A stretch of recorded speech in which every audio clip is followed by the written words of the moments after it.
Hello and welcome to Making Gains in association with the University of Derby and Finnebrogue's Naked Bacon, the biggest revolution to happen to British breakfast in a generation. Now, today's guest on Making Gains is a man who is a British strongman competitor. He's a world's strongest man competitor. He is a Winter Olympian from 2002, Salt Lake City, also the co-founder of Giants Live. Colin Bryce, welcome to Making Gains, sir. Give me some more of that, Radzi. I love it. Over there. You want more, don't you? You want more? Let's go. Hey, ladies in the house, what's up? What's up? You gotta calm down now. You gotta calm down. Living the dream, Rads, out here, you know, in my my 3 meter by 3 meter shed at the end of my garden. And the glasses are looking good, mate. The intellectual glasses. Thank you. I do have other glasses. I have my UV blue, so I don't hurt my eyes, but I think these are just a bit too much, aren't they? I actually look like I'm trying to be Mr. Cool, but I come out as, Mr. Uncool, probably. I didn't realize they're quite so dark. A ski jacket, when you are the person of all people I know who never feels the cold, ever. Dude, I have the world's biggest storage radiator underneath here, but it's actually I built this desk in thinking it was really clever, but there's no, so if I turn it on, the heat just kind of comes under me and then it just pours out from under the desk because I've got no vents here, so this is really badly designed, but you know.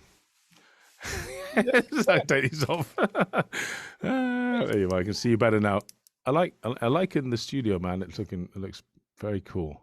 Thank you. Yes, pursuit of excellence. That's what this is all about. And I guess in your career, you've been on this pursuit of excellence. But let's talk about other people who've also done exactly that. World's Strongest Man, 2020. I don't feel like we've had the proper chat yet, the proper debrief. Yes. It happened. And I think we're very grateful that you really did. It's extraordinary it did, actually. And I mean, it was so many things everyone was up against, of course, in 2020. You know, it was, in fact, did we not have a chat where you, right at the beginning of lockdown, when I phoned you up, I was like, Rads, you know, I mean, arena shows is what I do. That's what really pays the bills. Bums on seats, inside arena, strongman shows. I was like, I haven't got any shows, Rads. My show's April 4th. I don't think it's going to happen. At the time, I was convinced the next one would. And then you were like, all right, okay, Bryce, all right. Well, I've lost every single piece of work. Basically, hadn't you? You were like, well, let me check my diary. No, there's nothing's May yet. June's gone. No, Olympics, no, none of that happening. Yeah, it was nuts. It was just, you go from over the course of 4 days, bang, Olympics gone, Invictus Games gone, World Indoor Athletics Championships gone, whatever else, London Marathon gone, Great North Run, everything's just gone. And and actually I was one of the lucky ones because what I held. So with that in mind, it was meant to be May. World's Strongest Man gets pushed to potentially October, then November, but it happened. But it did happen. Can we just talk about the fact of how many people were missing in it? That's a good question. I mean, let me just say one thing for sure is that Hapthor would never have done it in May anyway, or June or whatever. I think he always planned to do his deadlift, so that was something. Anyone who's knows a bit about strongman will know Hapthor Bjornsson, and he was always planning on going. The fact that he ends up fighting Eddie Hall, suddenly it makes sense. He did his 501 kilos and was out, so no Hapthor. Zadrunas, of course, is he keeps talking about comebacks. He couldn't make it back in time. Brian Shaw, Eddie Hall retired. He was one of the other sort of big four guys in the last few years. So he's doing his own thing, YouTubing away and whatnot. And he was going to be there as a presenter, CBS for the first time. And funny enough, I did the CBS commentary for the first time, which was really quite good fun. But yeah, so there was of the big four over the last decade, there was only Brian. And then, Kielishkovsky, who was really the sort of, I guess, the man everyone was waiting to be, the prince waiting to become king. He had something ridiculous, like three injuries to the same shoulder and tricep in a row. Basically, every time he kept coming back too early. And I think the last time I spoke to him, he said, the doctor said it'll be on, no problem this time. He's attached it with 4 different screws, not one, Wow. which sort of worries me about what kind of flexibility he'll have coming back, that's worrying. Stuff like log overhead, he's incredible, especially for his size. And if that gets affected, you would worry. Yeah, a lot. I just can't believe he's going to be able to be the same man coming back again. I just can't see it. But there you are. Yeah, sad, but it's just the way it is. But he's coming back. We'll see. Gymnasia, Gymnasia was publicly said COVID. He was on the way to come out and he couldn't make it in the end. So that was again. Well, the last sort of 24 months. Yeah. Oh, absolutely. Yeah. He's been extraordinary. Having said that, he hurt his tricep in 2019, if you remember. Yeah, exactly. That was wasn't it? On the sink dumbbell. That was yeah. So he'd been like fourth, third, whatever. I can't. Did he ever make the podium? JF Caron was then the next man who was unluckily JF turned up. He'd been like fifth, fourth, and as a Canadian, he's just sort of like a fine wine. JF, he really is a splendid character and just extraordinary when he fights like a dog, and he will not be beaten at anything. He's just a really hard man. But anyway, there was come on, Brycey, spout out some names. There was a lot of guys. Put it this way: in the last, I would say, 6 weeks, there were probably 10 pullouts. 10. Lalas ripped his bicep off totally. Rob Kearney tricep off totally. Lalas I feel guilty about because bless him. I phoned him up about 8-9 months before it. Said, "Come on, this is it. You can do it one last time for the old war horse." He's like, "Brycey, don't ask me. I don't want to do it." He has a funny Irish accent for a Lithuanian. And then I was like, "Come on, do you remember how good you were? You were the best. Well, you never got to show you were the best. You were. I won an Arnold's. I know you won an Arnold's, but it wasn't the Arnold's, was it? One of the. Come on, Lalas. You know you can do it. It's deep inside you." Of course, 6 weeks beforehand, he just sent me a photo of his bicep up somewhere by his ear. So that was very sad, and I hope he's all right, actually. So there was a lot of quite major injuries, and then the dreaded COVID. There was even a Mexican chap who was going to come. I mean, obviously there was Gabriel Pena, but another guy was going to come who, because it was easier to get North Americans there. It was the travel issue as well. It was hitting us hard, really hard. Biby was going to come, Iron Biby. He was going to come, but he tore his adductor. Right. Do you want to know how Iron Biby tore his adductor? An axle press, or was it military press? Nope, it was a military press on a bar.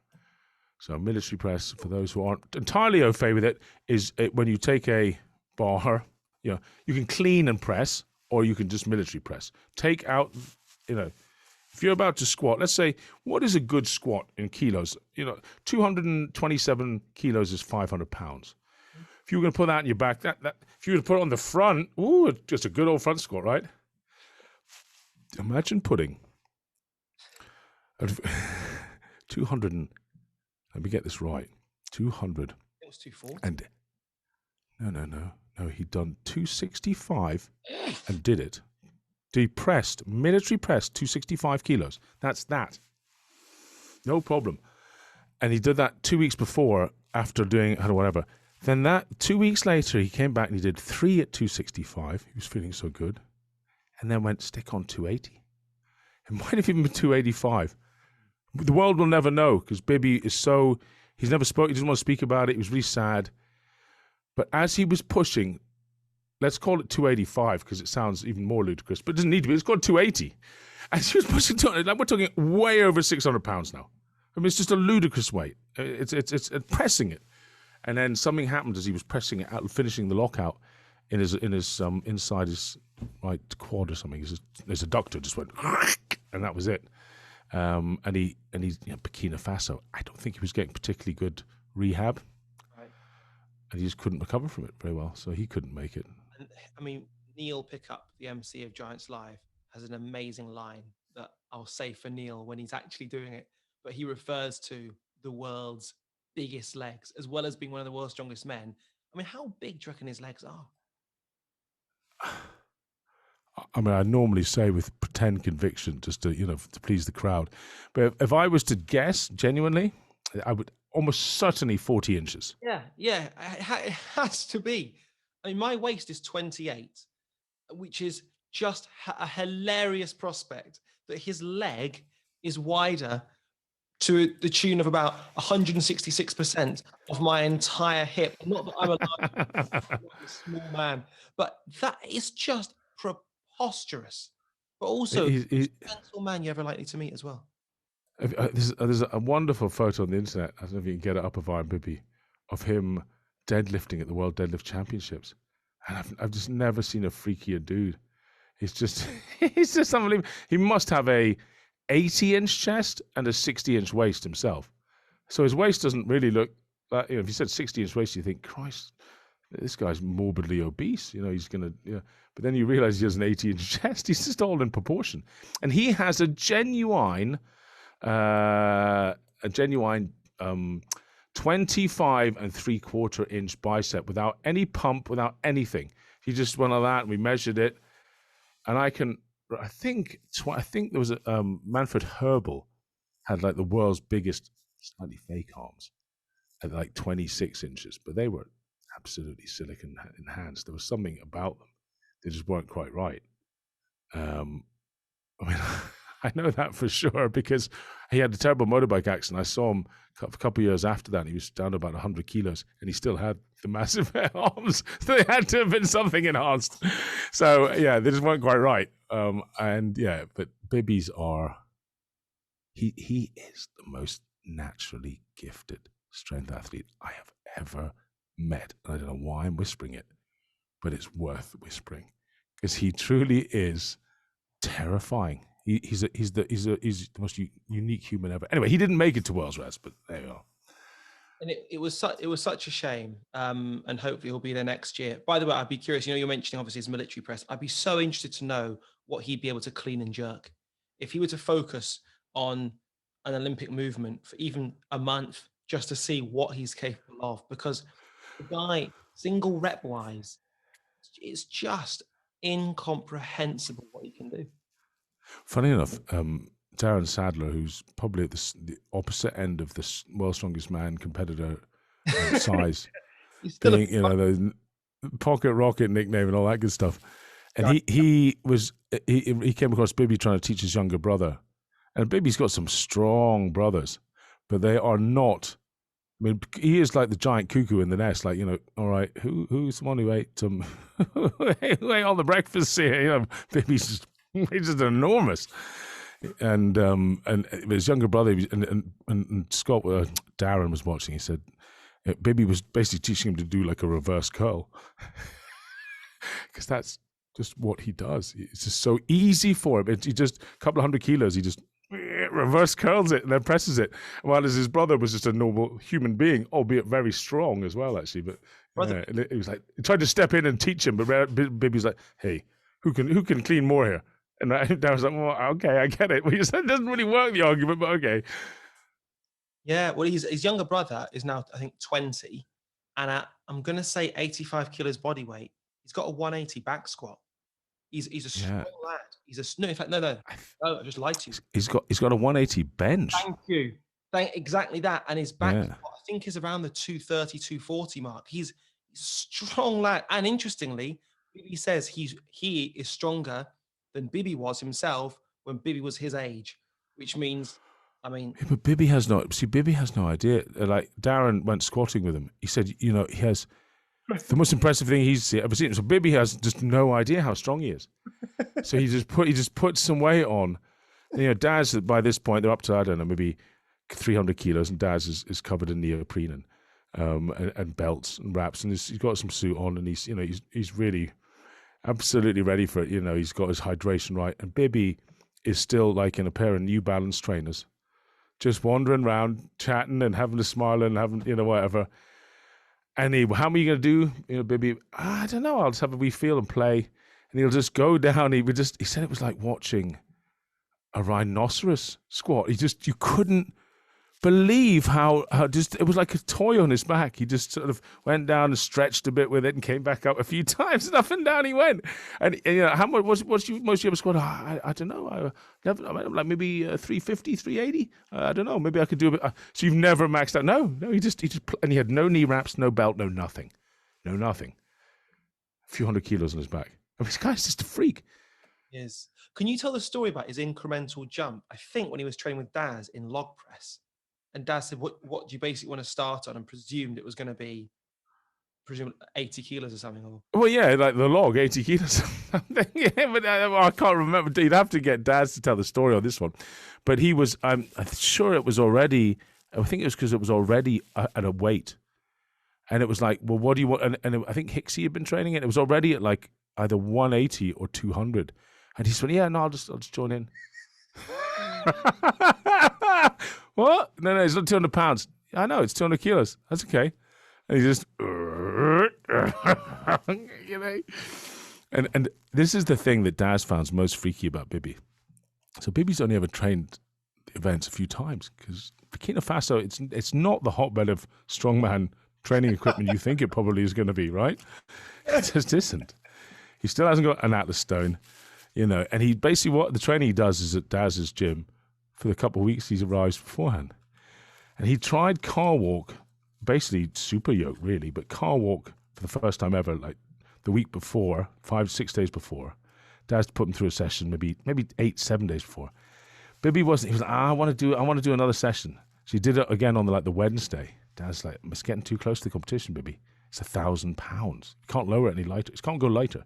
Yeah, I just want to have a little play with it. And then the night before, he demanded, oh, please, come on, I don't feel, I want to try it again. I've got another idea for a start. So he basically went and I don't know if you've seen it. When he did it, he just absolutely annihilated it. He wanted to practice basically a Ben Johnson start with 1 foot forward, 1 foot backwards, and just run at it. And he did it the night before. And Dad's like, if I did that, I would just be inflammation. I'd be, you know, you're ice and whatnot. You certainly wouldn't be doing it in competition the next day at Manchester Arena in front of, whatever it was, 8,000 people or something. And he just, he crushed it, just sprinted past everybody like it was nothing on twinkle toes.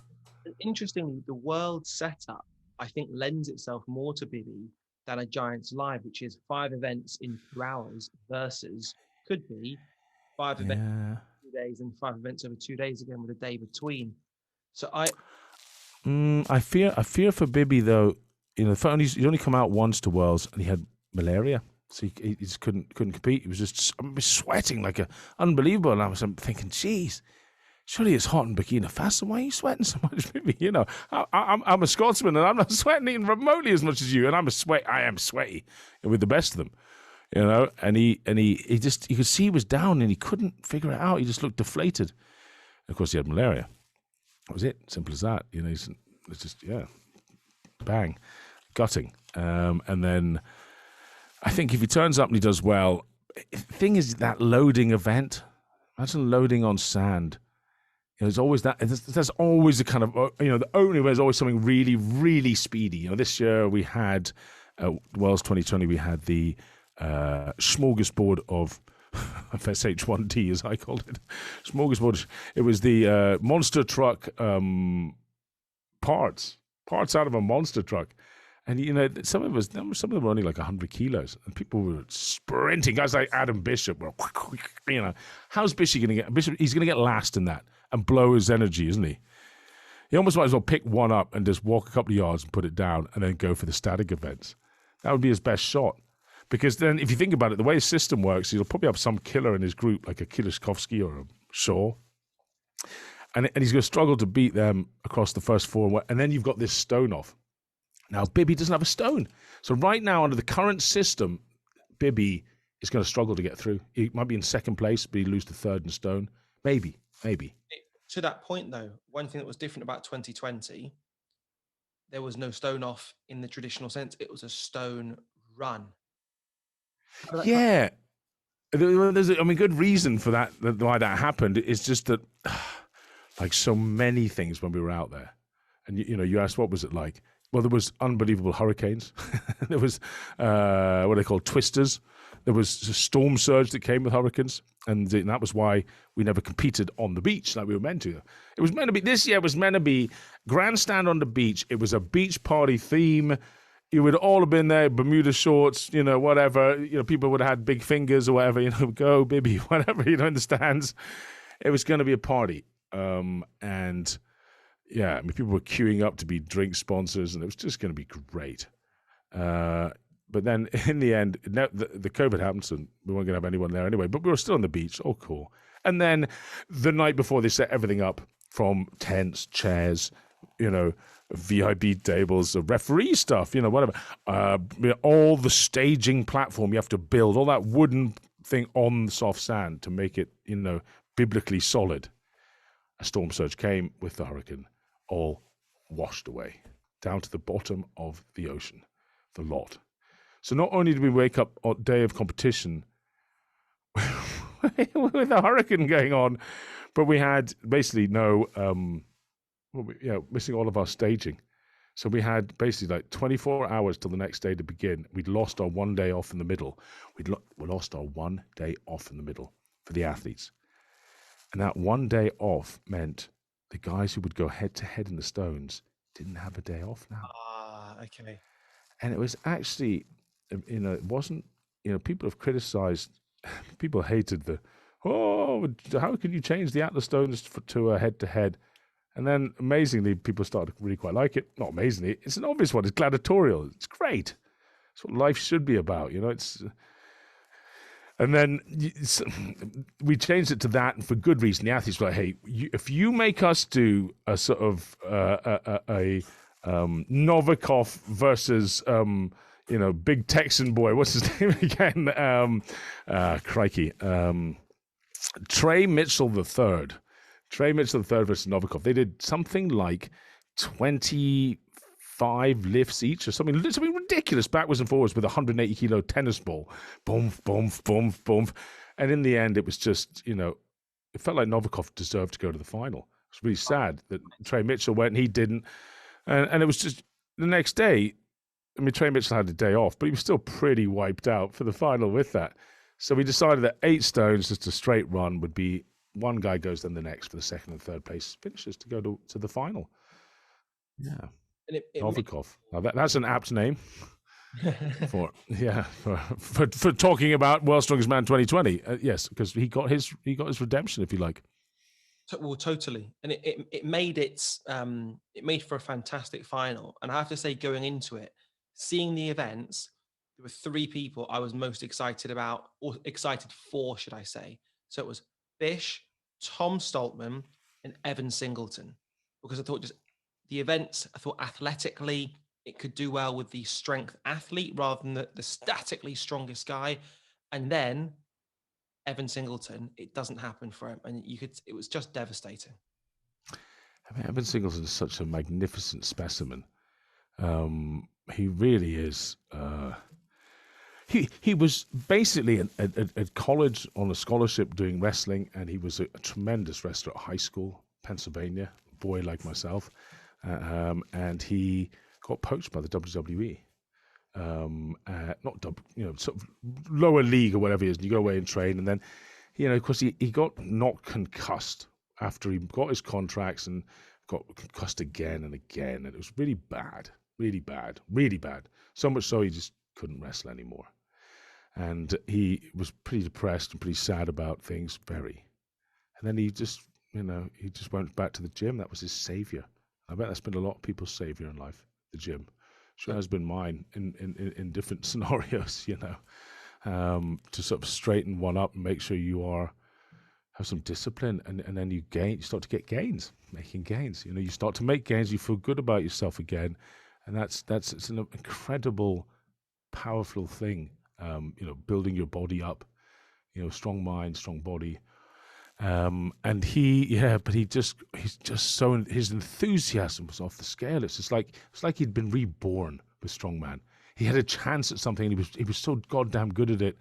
He was crazy strong. The first ever contest, he was 6 events, and he whipped all these guys who were like professional whatever they call themselves, pro card in America. There's a system over there that they've got and has to be respected. But he certainly didn't respect it. He came in there and whipped their ass. He had been a reserve at Wells the year before, and he was just looking so good. I thought that year at reserve would just calm him down a bit, and he'd keep his head. He just went a bit crazy. He was so pop strong. He wanted to put a show on. The thing was, seeing him at North America's Giants live, we were there, and what impressed me most about him was not only did he win, but it was in the car, me, you, Daz, and Evan. And Daz said, just really casually, he said, mate, we've got Giants Live Manchester very soon. The same one that you spoke about with Biby, where Biby performs unbelievably well. Yeah. He said, there are things I could do with you, and I'd be able to really help you. If you want to come and stay with me for a couple of weeks before Giants Live, just say the word. So we're in the restaurant now to have brunch. Daz goes to the toilet. And I said to Evan, I said, just so you know, Daz has been deadly serious when he says that. He's put the offer out there. He isn't being polite. He's put the offer out there. It's now on you to say yes. And I said, and if I were you, mate, I'd go for it. And when I was saying if I were you, I didn't even need to say that bit because his eyes were looking down and you could see him working stuff out. And I said, what are you working out? He says, I've got 3 jobs. I just need to work out what I'm going to tell each of my bosses as to why I can't work for the next 2 weeks. And I just thought, you've got it, mate. You've got it. Because there are some guys who've got all the tools, but there aren't that many guys who've got it up there and want it more than any. You think of immediately of Eddie Hall. He just wanted it more than everybody else. And Evan, I feel, is kind of cut from that similar cloth. And I hope, and I believe in that guy, that his first seeing at World's Strongest Man, it was impressive.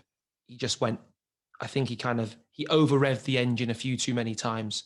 And then something went ping. He's back. He's recovered. I mean, even what he's using is it the safety bar squat or the safety squat? But what would you call the bar? Safety bar squat. Yeah. With the handles there. And he's having to hold on to, excuse me, he's not even doing that. He's got some kind of material that wraps around his shoulder onto a normal deadlift bar. And he's been standing up with 400 kilos, holding on to the straps, as well as doing the safety bar.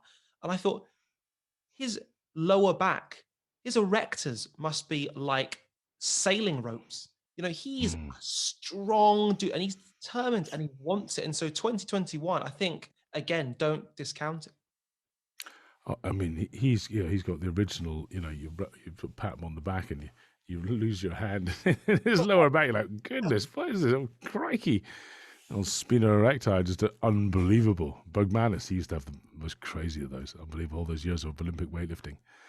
But yeah, he's his one problem is touch of the Vasil Virischuk's about him. He has all the power, but he's got this sort of high shoulder, slightly high shoulder. Not the arms. He's got fairly long arms and massive old mitts on him. But that he seems, you know what I mean, like somebody like basically biomechanics. Deadlifting is if you have really long arms, a bit slopey shouldered like me, actually, you can, and a big ass, you can just kind of like, and you can deadlift. Hey. Yuko Ahola, when you said slopey shoulders, long arms, the barge doesn't have to go as far. Chaucer's strongman in the Middle Ages was a slopey shouldered, big hipped, brute with long arms. It actually is quite the bodybuilding shape of the sort of the V is really not actually the narrow waist is of little use. But even worse, if you have short arms. You have little diddy arms, then you're in big trouble. I mean, it can be good for pressing, of course, if you're lying on your back, bench pressing, but it's a bit limited when it comes to really grabbing weights and ripping them around, Which actually, if we were to move on to the final very quickly, let's skip right past the heat. One of the most impressive moments in the final of World's Strongest Man this year has to be the log press. Previous event was Hercules hold. For some reason, Tom Stoltman just has a grip like a small girl. Who knows why? He just does. And he holds it for less than anyone. and he struggles, and but he knew it. He knew it. He's got something. I think he's damaged a finger or something. Anyway, he comes out the next event because of the honor system. He has to go first. Nobody does well first out. You don't know how to pace yourself. There's 5 logs getting heavier and heavier, but nobody expected the 6'9", really long-armed guy, who's very good at deadlifting, because that's something you're good at with very long arms. Height doesn't really matter. Long arms, massive. It's the most important thing. And slopey shoulders, even or low shoulders is even, not slopey, but then he came out in the log press. He did the first log, second log, third log, fourth log. He just did the 5th log. He was on his own because someone had been injured. He just nailed them. And that was it. I think maybe one other man did them, Pritchett, but nowhere near the same time. He just crushed it. Absolutely crushed it. And actually, if you make television, it's a bit of a nightmare if you have the one guy who runs on his own doing really well, because you're set up to show in pairs. Correct. Yeah. And so the whole honor system is like, okay, well, Big Tom, he's tall, he won't do so well. What? He's done all 5. And then it's the look around, like, look at me in particular. Oh, tournament director, you haven't got the weights right, have you? The guy who's in last, who's the big, tall, lanky guy, has just pressed them all. You've screwed that one up, haven't you? I'm like, thinking, geez, did I go too light here? And then Pritchett was the only other guy. I mean, being big like Big Brian Shaw was struggling on the 3rd one. I mean, I was starting to doubt myself as to these were, if I got the weights totally right. Tom Stoltman's one of these guys who can just do wild things. That was my wild performance of the entire WSM. There you go. I don't think many people would necessarily know that that's a side of it that you have to deal with, where, just for example, if you take CrossFit, they're concerned mainly with challenging the athletes first, if you like, entertainment second. Whereas specifically World's Strongest Man, you are having to try and make it so that enough people are doing well enough that you have a competition, but not too many people, so that it is still a competition and there's still a filtration system. And you're having to factor in the fatigue from the previous event or the previous heat.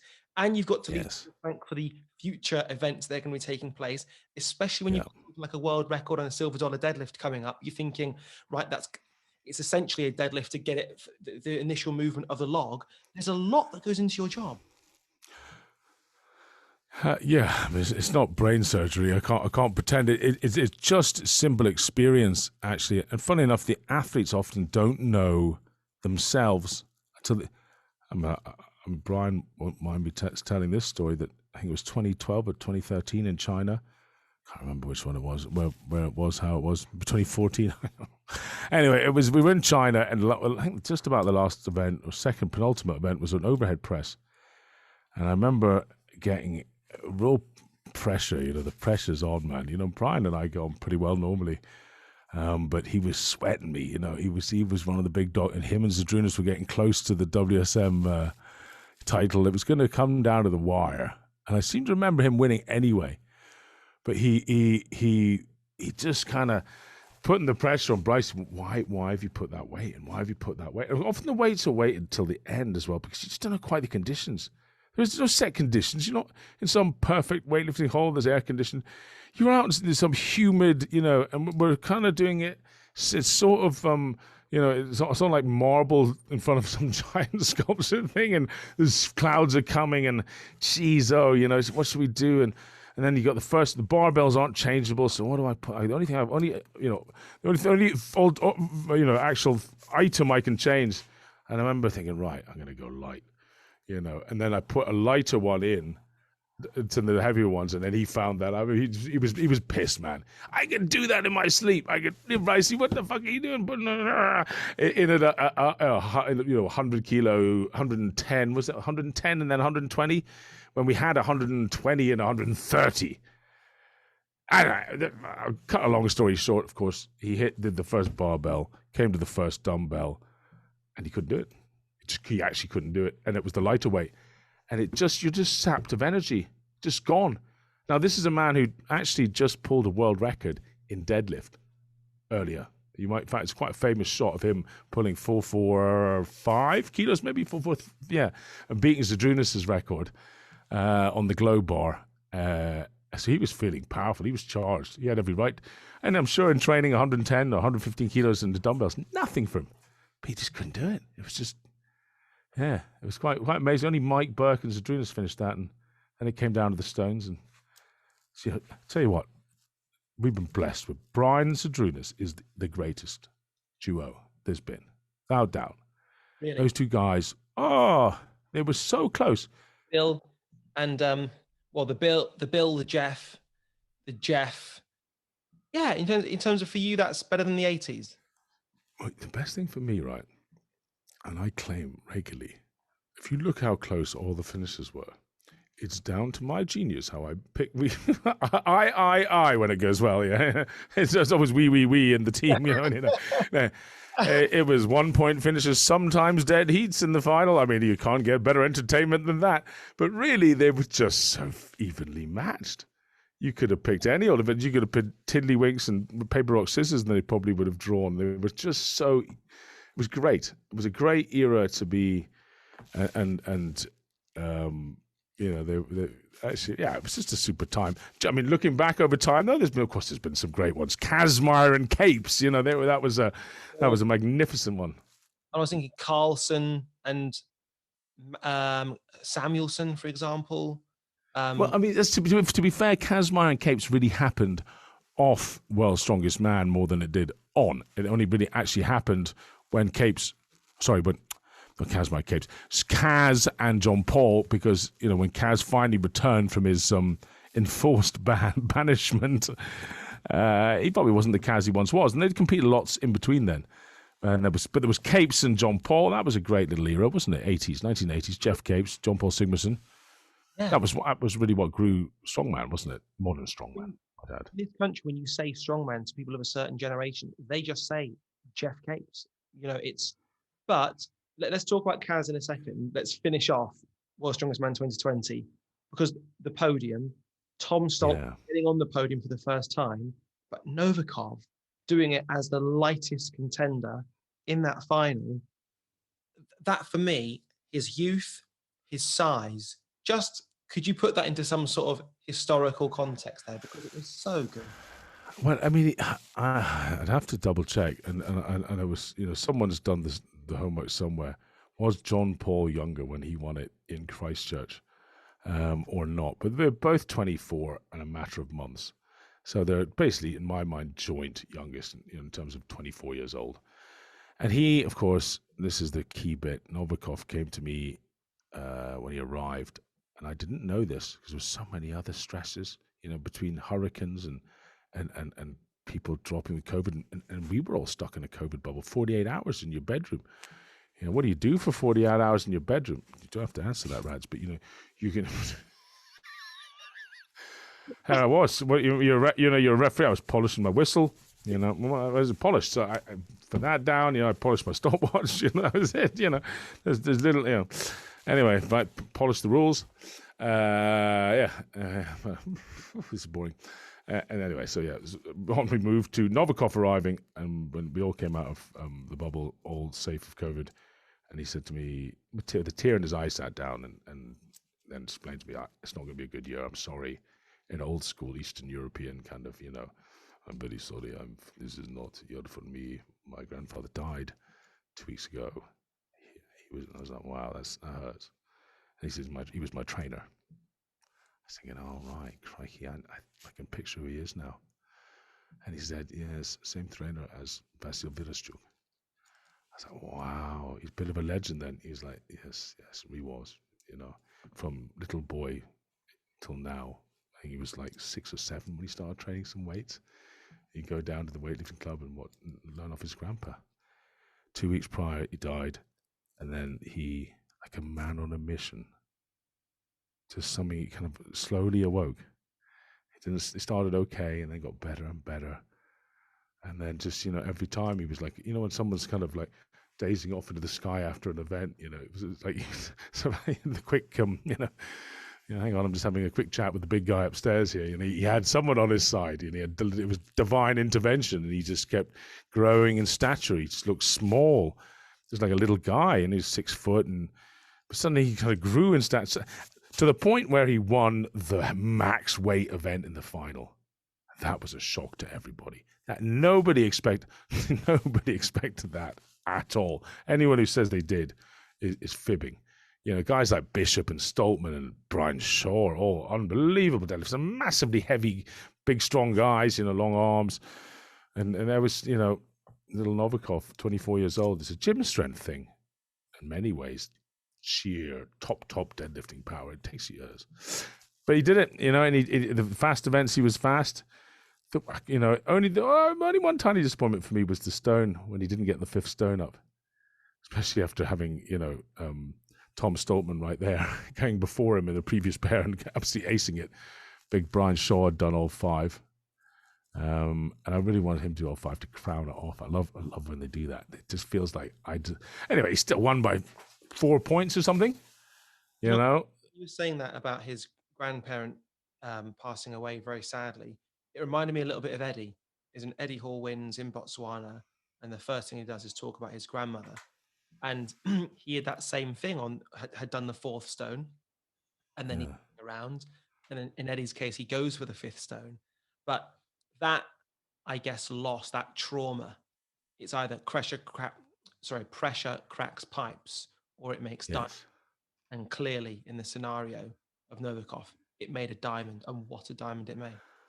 Well, with Eddie, if Eddie hadn't done that 5th stone in the 58th second of a 60-second race, he still would have won. And he only would have won because he was the fastest 4. Right. But who wants to sit there and go, was I the fastest 4? He knew what he had to do because he was doing the maths now, looking across whoever he was up against. It was big Brian Shaw, wasn't it, I think? Yes, because Hapthorpe was at that point in 3rd, I think. But he'd already gone and aced his. Anyway, it's getting confusing now, but it is confusing at the time. What's the time? Was that the first? And everyone was just shouting, "Get it on! Why take any chances?" It was so dramatic. And then Brian tore his hamstring and fell over and collapsed as well. Oh God, it was all action. His stone was like rolling across the platform. Oh my God! And then Ed put it on with a second and a half to spare, and that was it. You knew if he'd put it on, it was guaranteed. In reality, he'd beaten, I think, Martin's Lissus to the fastest 4 or something like that. So, yeah, he still would have won it, but it wouldn't have been quite as, like, something about putting the 5th stone on, like, bang, let me through the gate to receive my crown now, you know. But I think Novikov probably could have done it, and no doubt will do it. But then again, there was, you know, the things that just didn't suit shorter men. Stones is one of them, but, you know, keg toss did all right.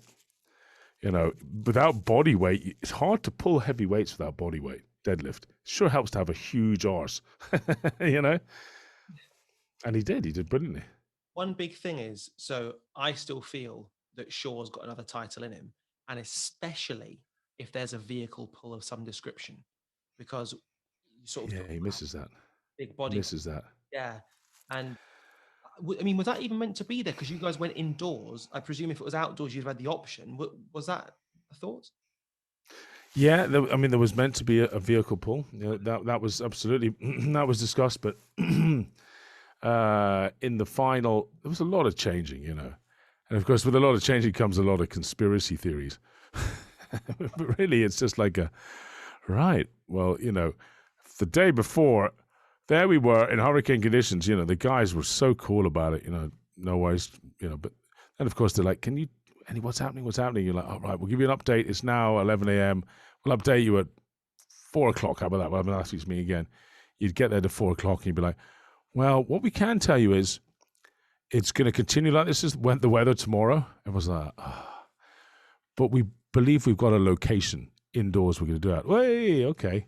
And then through the night begins the build in the local convention center. And, you know, it was I think they chucked us the keys sometime mid to late afternoon. Everyone rushed down there and phone calls like mad and favors brought in from out of state to bring lights in and this and that. And, you know, when you really have to club together, it's amazing how things can happen. And everyone, including the athletes, really did their bit just to say, hey, respect, we want this contest to happen.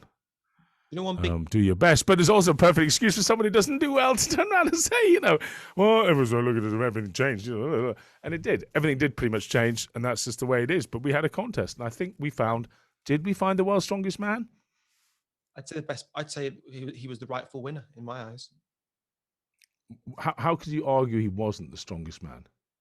How Right. could you argue against it? Yeah. That's the question. Yeah.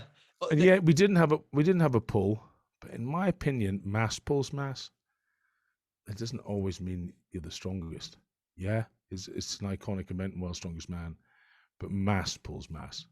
I've witnessed like 12 school children in Nigeria dragging Jeff Capes and Bill Kazmaier on their arse along the grass when some organizer thought that it would be a clever idea if a few of the local schoolgirls took them on and told them, don't pull too hard, fellas. I can tell you right now, unless you've got purchase and can use your muscle, if you're Kaz and Capes and you weigh a combined weight of, let's say, I don't know, 350 kilos, huge amount of weight for two men, and leaning on the other side is not just 10 schoolgirls at 35 kilos, but on comes the 11th or maybe even the 12th. Suddenly they're outdoing you by 70 kilos and they just win. They just lean backwards and hey, and they're dragged on there. Remember the kilts coming up there? I was, oh no. And that was a lesson learned watching that video from 1981. Never, mass pulls mass. There's one exception to the rule, and that's if your name's Kilishkovsky, because that man somehow managed Purchase, dear boy. He can get in a position that is, he's like a sort of the soldier crawl that my little dog Eggy does across the grass. He's like, he's on his belly virtually. He's just unbelievable at driving his forces through perfectly. I mean, it's just a lot of talk about, the big men getting their hips through and this and that. Yeah, of course, you have to get your hips down to be able to drive your legs properly through, but it just depends. You never know. Like, here's a fly one. Ed noticed on the plane.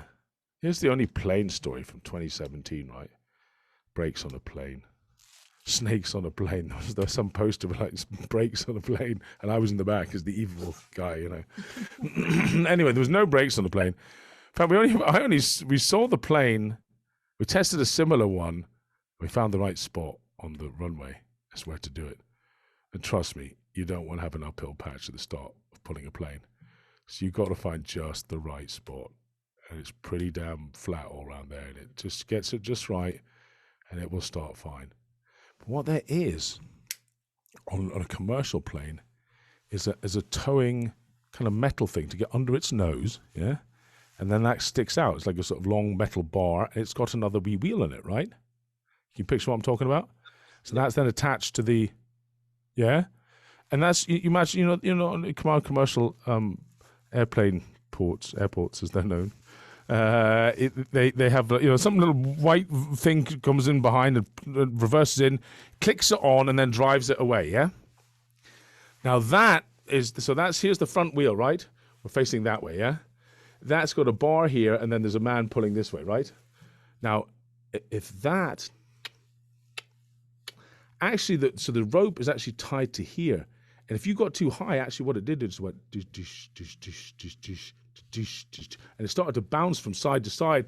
And of course, if I'm pulling at you, and I've got a wheel here that goes... It's biting and sending the plane the wrong way. You had to be super low to keep that towing eye on the ground. I had no idea, but it was great because Ed told me before commentary time, about 3 months later, that was what he realized when he watched Kilishkovsky and the others do it.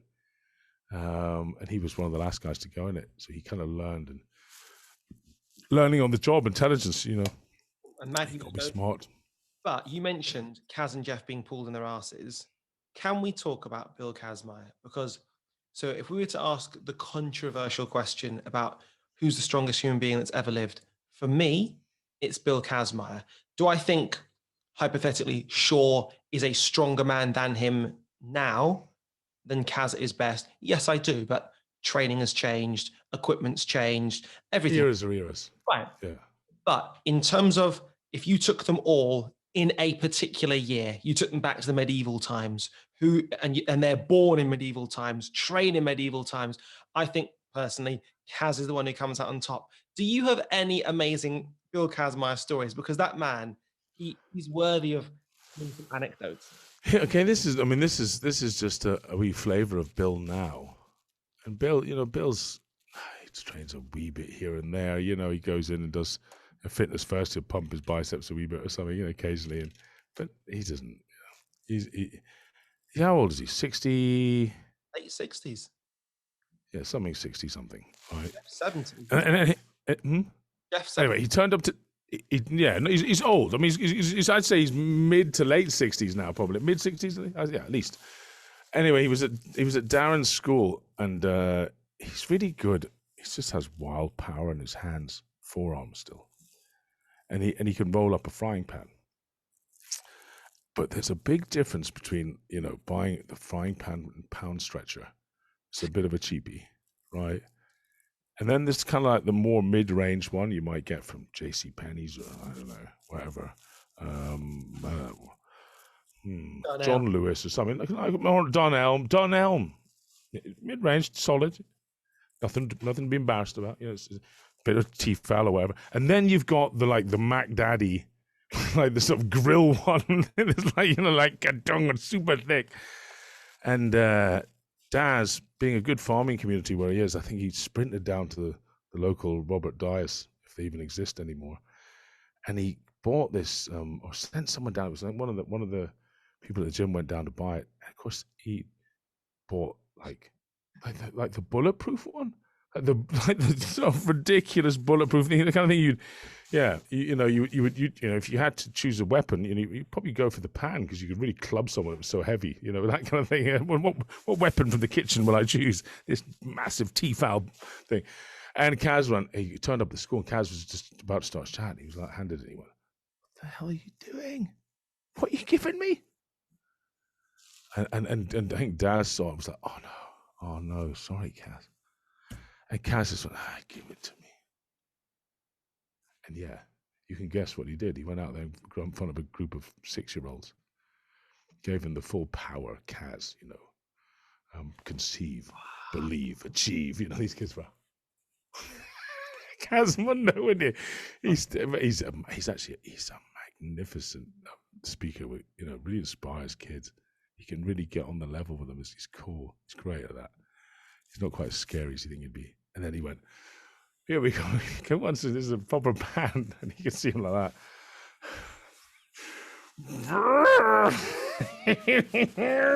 And he did it. Rolled it up. It's like the impossible. You just don't even think about rolling those things up. Tempered steel, you know, like brutal, thick. And he did it. Just, you know, he had nothing else to do. He was going to show off to these kids and inspire them. And he damn well did it at 60, whatever age. He's just a brute, man. He's a brute. That's nothing to do with any World's Strongest Man stories. Sorry, that was a total random one. No, I'm glad you did. There was with Kaz, he's one of those people who every time he opens his mouth, I just close mine. It's close your mouth, open your ears, remember. Because he's just seeing him, for example, in his world record bench, which I think came off the back of 10 weeks after he'd torn his tricep. He's not in a condition to be 1 rep maxing bench. And there he is, eyeballs protruding from his cranium, like when he hits essentially the kind of Smith machine, what that he does at World. Just the intensity of the man. It just makes, it's like a Rocky video where you go, I must now go and train. Because he's just an old school warrior. And I think, you know, if you put that on the other end of a field and there's going to be a battle over the course of the next 3 hours, we know who's coming out on top, and it's the bloke who's got the Iron Serpent on his side. Kaz, he's wild, and you know, it's a bit like when he did the sumo wrestling. You know, he was up against guys like, was it John Gamble? He was some, you know, defensive lineman. That's what he did for a living, was basically sumo, charging at the other guy and trying to shove him out. And Kaz is like, you know, Callan, I'd already torn my right hamstring in the deadlift, and then I went for the record and I did the left. So I was hamstringless, you know. That's my Kaz. It's not a Birmingham accent. It's my Kaz accent. Anyway, he then went. It's famous, the bit where he kind of, you know, walks out and he just looks at Gamble and starts going, beating his forehead, and that's all part of Kaz. It's world's strongest mind.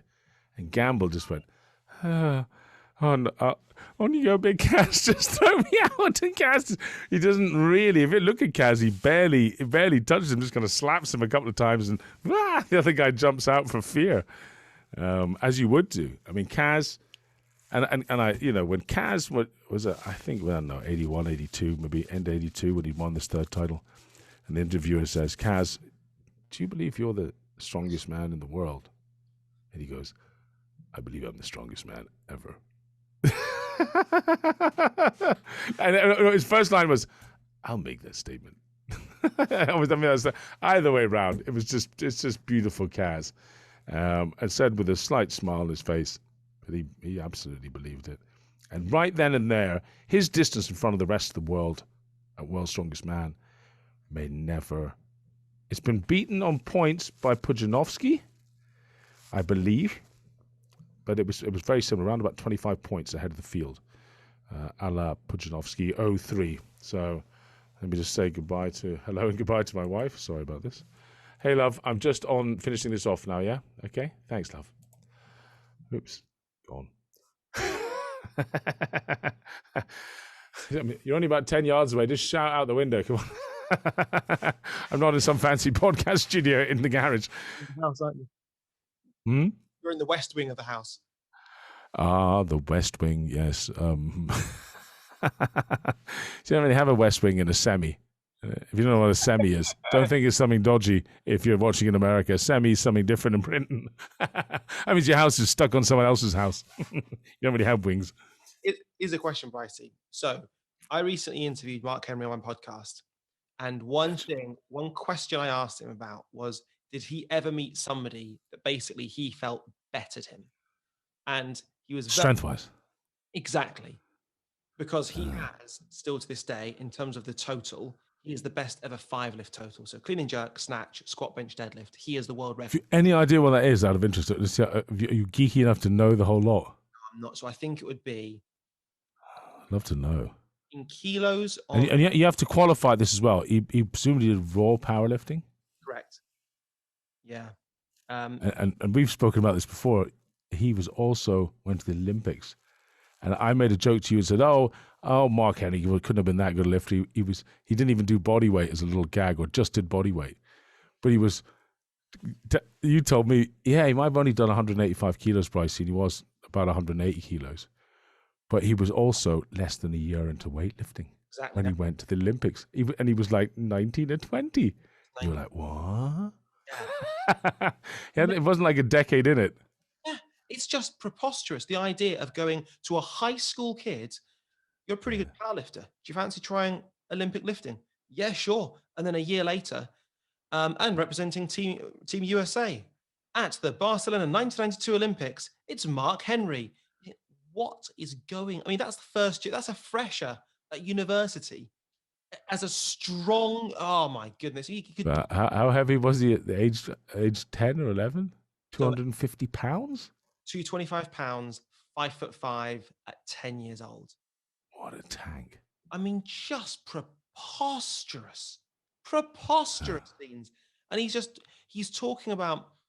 Well, again, the fact that, one of the questions I asked him as well was, did he ever consider entering World's Strongest Man, especially after winning the first ever Arnold Classic? Yeah, I wish he had done. It would answer a lot of arguments for me personally, as well as the rest of the strength community. But you got to hand it to him, right? He pretty much won everything he ever entered: powerlifting, weightlifting, and then the one strongman contest he did, albeit, to stick up for Sven. Back in the day, Sven hadn't quite trained on, in particular, the Pollard's axle. That was the one where I felt Sven was maybe a little hard done by. But, I've spoken to Sven about it since, and seen it was on a podcast on Charles not that long ago, saying how he'd come to terms with the fact that he was basically the fool. If you're a professional strongman, you turn up as the world's strongest man to a strongman contest to pick up a Hummer worth $65,000. You make sure you do your homework. And you turn up in shape, ready to lift an axle. People have to remember, before that, there was no axles. Well, there was axles, but it was John Davis and Rigolo and these guys who lifted it like 40, 50, 60, 80 years ago, 100 years ago. And I saw that interview with Sven actually on Big Loz Official. And by the way, what a flipping podcast he's got. So many amazing interviews. But Yeah, one thing I would he's a say machine, Loz. is that, again, to go, if I was going to give the defense of Mark Henry, so we're prosecutor and defense attorneys at the moment, is that, so Mark at this point, he only trained for 8 weeks for that, for his first and only ever strongman event. And his mum was on her deathbed. So he was going between the hospital and the gym. And so we have a guy who's going to be secreting so much, if you like, emotional energy while he's at the hospital. Who knows how much he had left for the gym? And in terms of skill acquisition alone, 8 weeks for a strongman event, 9 months to go from never done it to an Olympics in weightlifting. Just absurd. I think he still holds the American record for total, and I'm going to go squat for high school records as well. Really? He's just such a, I mean, brutishly strong. What does Big Ray squat now? That's a great question. That's a great question. He must have squatted the earth from a young age, man. He's just unbelievable. And Mark loves Ray, by the way. He loves him. Does he really? Yeah. Well, I mean, they both have bludgeoned a path in strength sports where I don't know. There just aren't so many black athletes in strength sport. Obviously, strength sports when you count American football, where they get hoovered up, and then NBA, the Giants. I think that's probably what it is, really. It's actually there isn't any clear path. And also, financially, you've got to be a really pig-headed guy to go, oh, I'm going to become a strongman because I know I'm not going to make any money unless I become absolute best. That's the only way to do it. To your point, though, I think a lot of the black athletes go power sports where traditionally fast twitch fibers would benefit you more versus pure strength, with the exception maybe of Julius Maddox, who's another guy in the powerlifting scene is absolutely chopping it up right now. Yes. Yeah. I mean, there you go. Maddox, what a good guy he is. What a pleasure it is to have met him.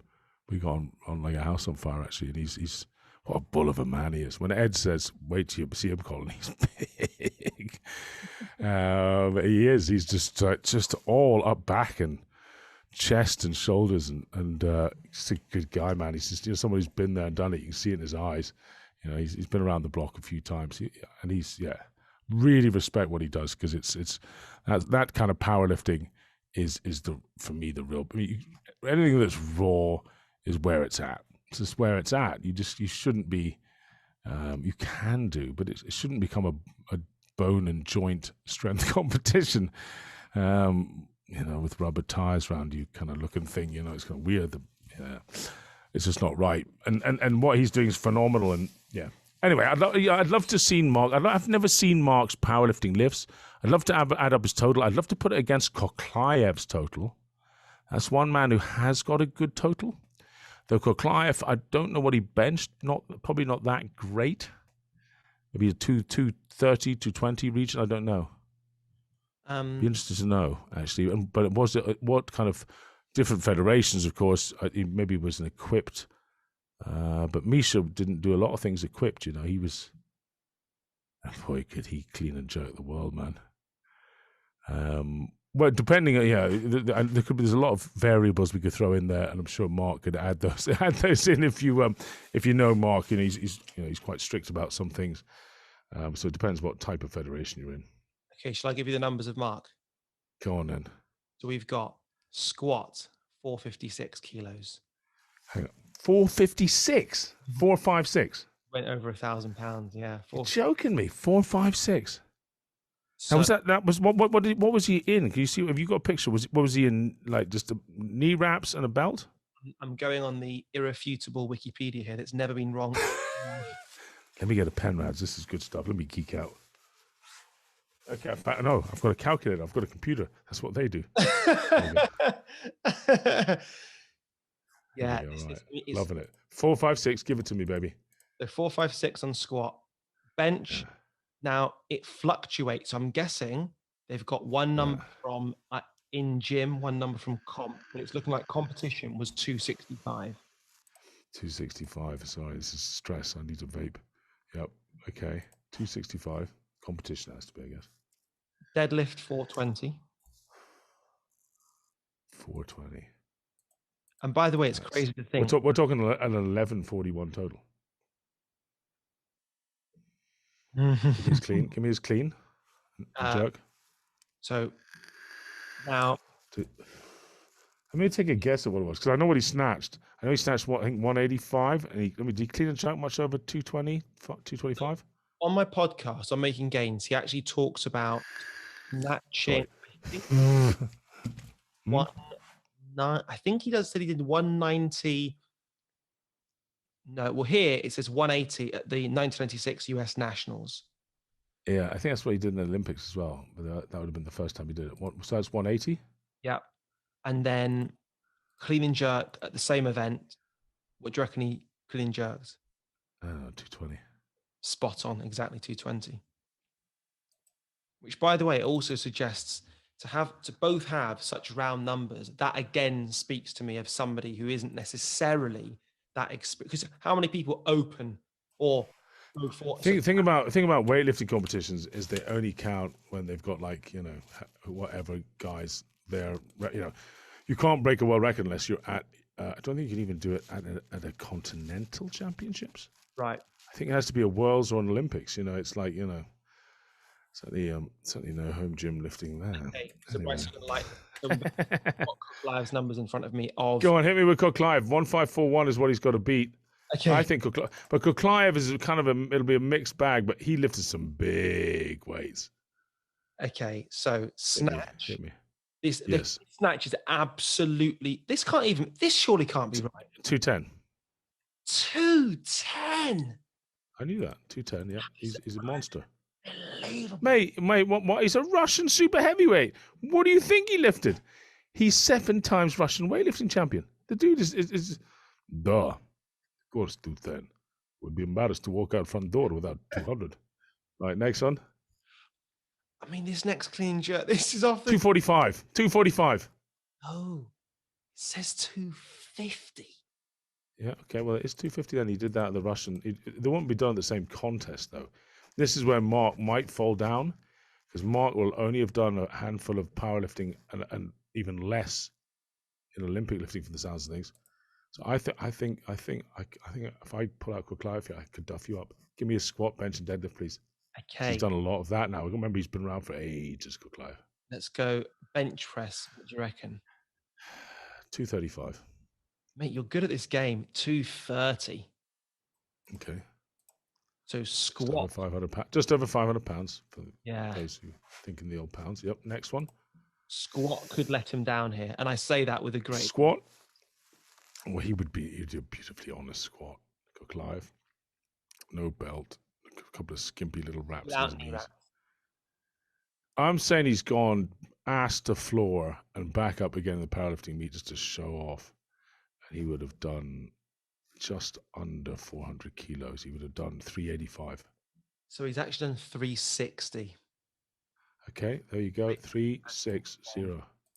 He doesn't understand the powerlifting the same look of the movement. So he's on 1,050. Give me his deadlift. What does he need to win this? He would need to pull. Yeah, no, he's not going to do it. He's not going to. He's really actually. That's amazing. After those massive lifts, it's 1541 is what I counted up Mark at. He's on 1,050, and he's only got his deadlift to go. So even if he had a 400 kilo deadlift or 420 deadlift, if he claimed that, which he wouldn't have done without straps, so it could only be about 400. I think 17 and a half. We've got 417 and a half. Yes. That's possible. He could have done that without straps, definitely. He got a hell of a grip. So plus 417.5. I hope I messed his mass up. I think that's. He's on 1467 and a half, and the big Mark is on 1541. So wow. Mark's got him by 60 kilos. Actually, yeah, quite significant, really. And especially when you consider his lack of experience in Olympic lifting. Okay, if you got to put, did Mark, was he suited and booted for that? That's an unbelievable squat from Mark Henry. That's outrageous. Because was he bench shirted up or not? So he doesn't believe in. But this is why I'd be surprised if he was for these, because he just doesn't believe in them. It's not his style, is it? No. He said, He's a brute, Mark Henry. I mean, I've got close to Mark Henry a couple of times and chatted and whatnot, but you end up floating around his heat. So the gravity, man, his heat. You could sneak up behind him and wrap a crowbar over it, and you'd be like, his head is done. What a face he has! It's magnificent. It's like something an artist couldn't make a better, just tough looking dude, He was just. I was blown away having spoken to it. And then we talk about power, and obviously those lifts require power, clues in the name powerlifting. But you think about that dunk; it's preposterous. Slam dunking. It's impressive, isn't it? It's just, Could you ever slam dunk, Russ? No. I mean, okay. Could I touch the bar? Yes. Could I grab it? Yes. Could I properly dunk a ball? No. And but how tall are you? 5'9". 5'9". That's pretty bloody good. So you could get your hands up and grab a rim. Being not very heavy makes that a slightly more plausible prospect than being 306. Bryce, I could dunk a ball back in the day. Could you? I always had to be. I never had the greatest grip though, so I always needed ever so slightly deflated one of those really sticky rubbery ones, and it was It wasn't like a beautiful dunk. It was more of a sort of kind of push it through. It was never a beautiful power dunk.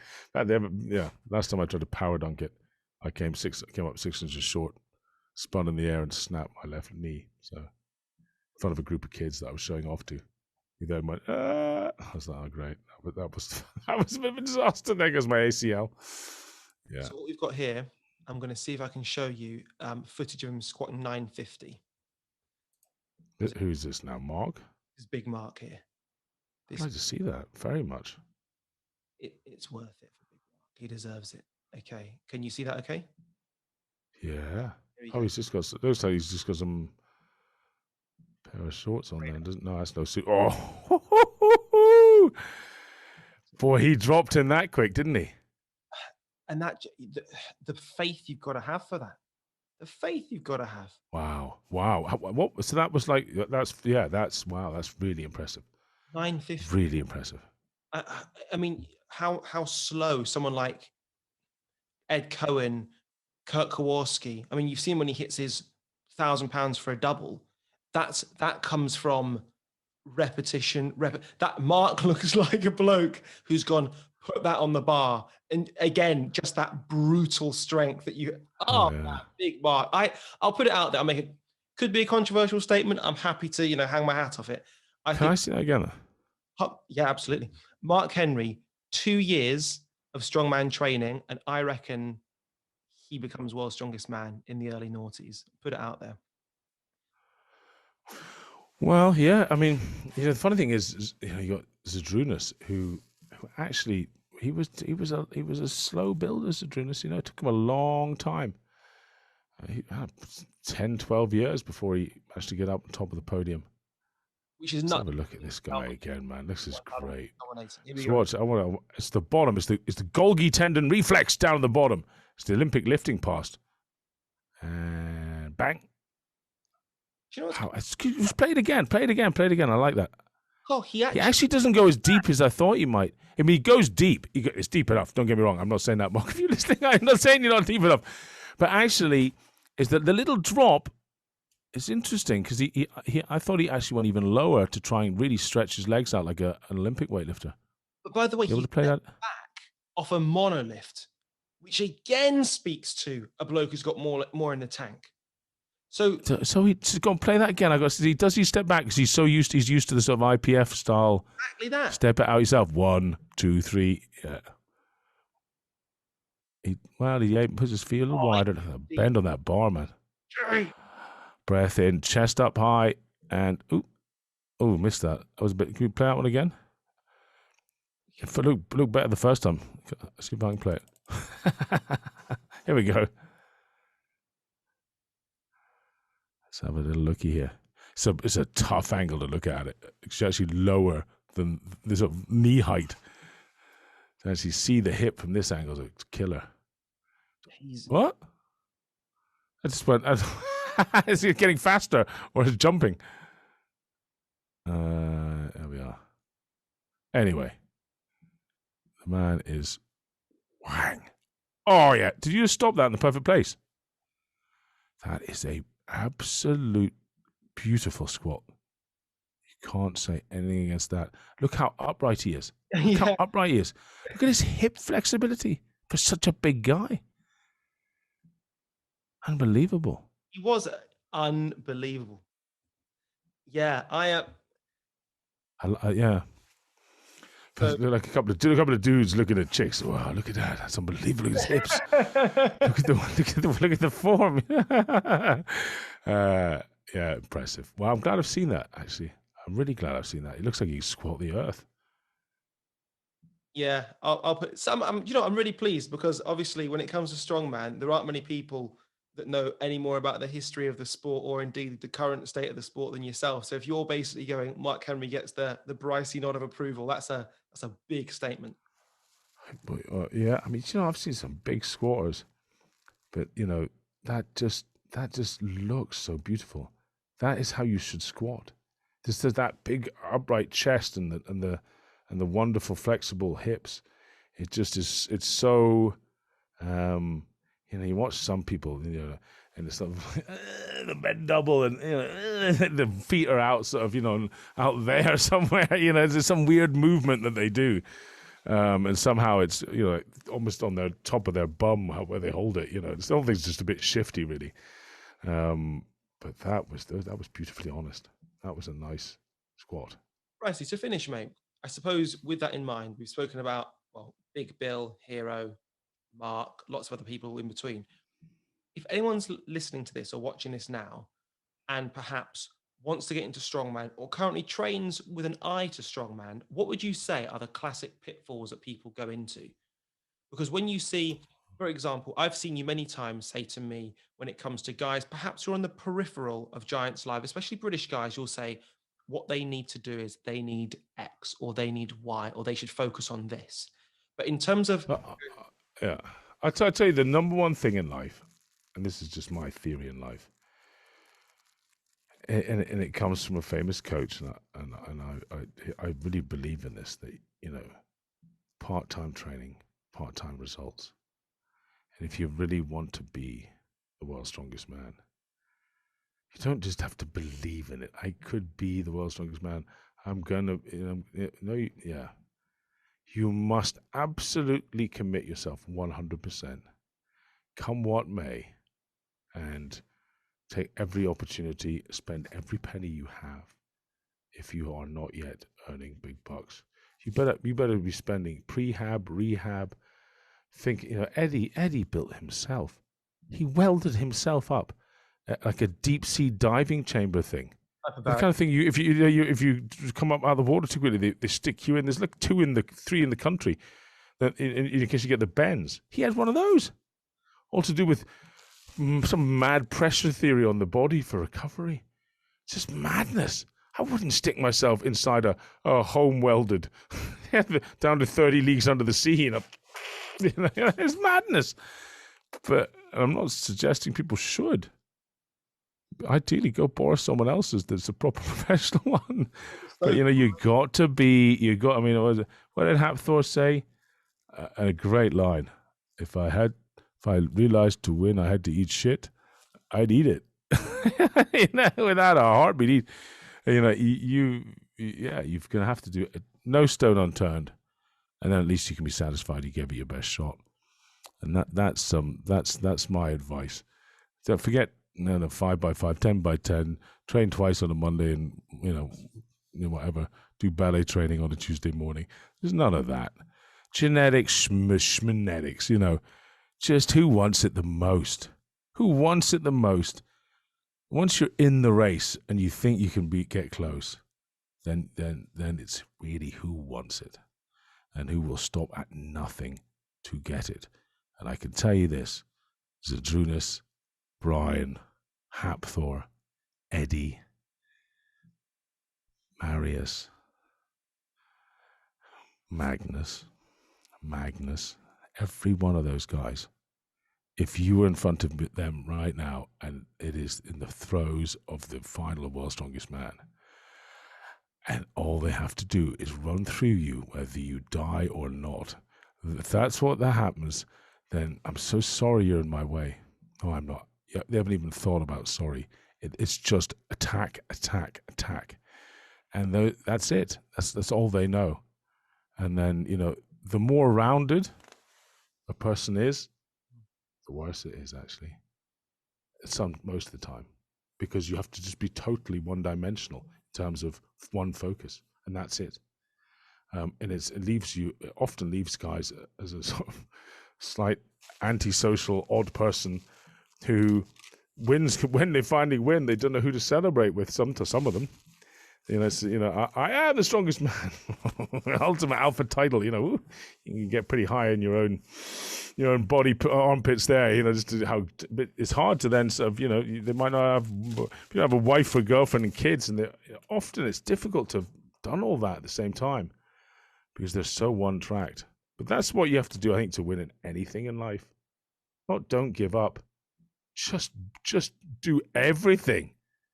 Just giving up. I mean, your chances are you'll snap a leg off or something before you'll ever give up if you truly are wanting it. But that's my thought. You can do anything in life easily, anything in life with determination, incredible amounts of determination. I know everyone listening to this is thinking they could listen to you all day, mate. I reckon we should call it quits now and maybe pick up again in a month. Let me ask you one last thing then, Raz. What would you say of all of the achievements, and people don't really know that much about you, you're the man who interviews a lot rather than the man who actually, I know you as a skeleton, winter sportsman athlete. I know you are a good sprinter. I know you're a good pound for pound weightlifter.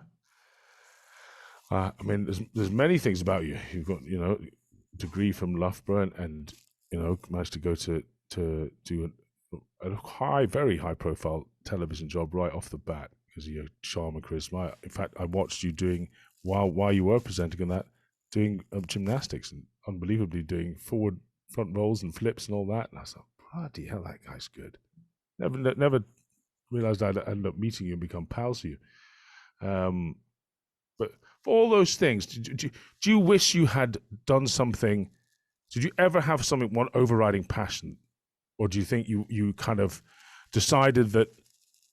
Do you know what I mean? Did you ever attack anything with full gusto? I did, but I'm a believer in there have got to be a few things in place to make somebody guaranteed world class, especially in amateur sports. So, best coaching, 1. Best facilities, 2. Best genetics/ability, 3. Best mindset. And regardless of the things I attacked, I didn't have access to the best coaching or the best facilities.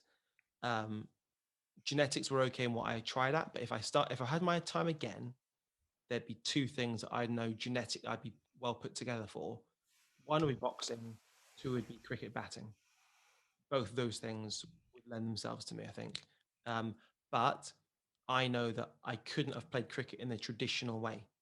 I'd have had to have been taught by Viv Richards, Master Blaster, 1979, 1995, undefeated at Test Series. So the West Indian team were, not just him. So it'd be his style of what I would call being gangster, reckless abandon on the crease, never back down, fast bowlers, spin bowlers, swing bowl, whatever it might be, you're hitting hard. You're not playing defensive shots. And then same with boxing. I would have needed somebody like a Roy Jones Jr. to coach me, or Floyd Mayweather Sr., or Roger Mayweather, or somebody who, a Sugar Ray Leonard, an Angelo Dundee, people that really focus on movement.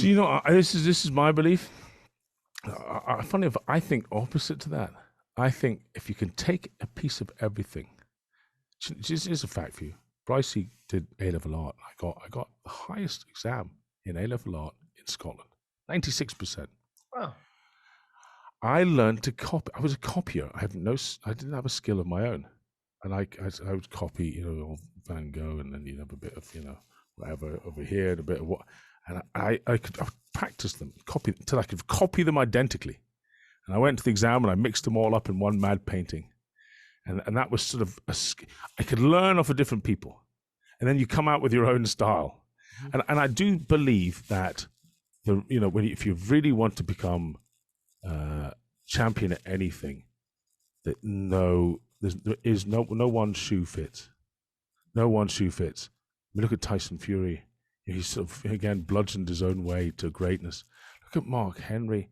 He's bludgeoned his own way to greatness with his own, unique way of, training. It was madness how he trained, but, it worked for him, and he did it. That's the most important bit. He did it single-minded, bang, finished it. And I think that you can attack things. The way someone like Eddie attacked World's Strongest Man was different to a Hapthorne, to a Brian. Brian was very absolutely technical. Eddie worked particularly well at his strengths and made sure he won his strengths.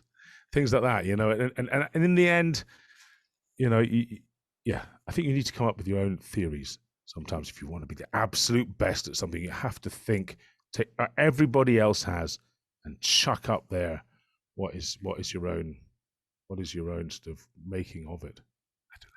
I agree with that. I guess the way that specifically cricket is taught in England is that it's a homogenized system, it's a uniform system. And I think part-time training, part-time results, same training, same results, sometimes. Because if me and you are to work on a progressive overload benching program, that might work really well with you and not so well with me. And vice versa. I might need to do plyometrics after my sets. That might, whatever it might be. And so I know that the traditional system for training boxing, the GB setup for boxing that you saw in Rio 2016, that would not have borne much fruit from the way my body set up, the way I think. It would have to be drop your guard. In mixed martial arts, it would be a guy called Michael Venom Page. It would be an Anderson Silva style. It would be loose as you like. You look at Ali in the first round of any fight, he's probing, it's espionage. He's entering into that person's striking distance. He's moving out, he's moving his head, he's acquiring data and information. That's how my brain would work. I'm not saying I'd be Muhammad. Well, here's the last funky question. What percentage of body shots did Ali throw compared to headshots? That is a brilliant question. That is a superb question, and I wish I knew the answer. I'm going to go. What percentage? So is it? So we're saying 60-40 in favor. That's the answer. I actually asked Tyson this question when we were chatting, and he said to me, "That's Mike Tyson, to be clear." Yeah, Big Mike, Big M. Do that accent again? I dare you. Mike Tyson. We want to work out what kind of percentage difference is between body and head. Muhammad Ali, greatest of all time, formerly Cassius Clay. I'm going to go. Quite logically. But Tyson's answer was, he said, I don't ever remember him throwing a body shot. I said, what? And then I said to him, what? He just doesn't do it. Headshot. He does the occasional one, but never really with any venom. But then I said, how does he, what punches does he throw in particular, do you think? Because when I was watching the old tapes before I was going to interview Tyson, I wanted to really try and understand it. He went, you can't call, he doesn't do just a jab or a cross or a hook. He said the only way I could call it is just freestyle. Because he could throw a punch from any angle and any position, and it was more of a barrage than it was ever just the big right hand would come through, and I guess that's the ultimate example of somebody who just went with his own style, and it worked. By the way, before we end, what is that trophy behind you? That is, it's a trophy my wife and I now use for our tennis competition, yearly tennis competition. It is, it's Eugene Sandow. Peter Sandow? It's a Sandow, but yeah, it's a different one than most people have. I take it out of my garage. I only bring it in for podcasts to look cool. It's made of it's cheap and nasty. You don't want to see it. But how have you got a Sandow trophy? Hey man, stop making a big deal about my expensive statue. It's not here. It's lovely, isn't it? That's okay. The fact you're holding that means it's got some weight to it, which means it's a Oh bloody hell! Somehow you've got on an actual Sandow. That's, in other words, you can't say how you acquired. And all I can say, well, I'm big into Sandow at the moment. 1903, the last time a contest of strength was held at the Royal Albert Hall, and we are doing. We did the Royal Albert Hall the 6th of June 2020, but it just sort of never happened, funnily enough. And we are doing it again this year, hopefully the same date. So there we go. Sort of a plug. Go buy tickets. Hope it happens.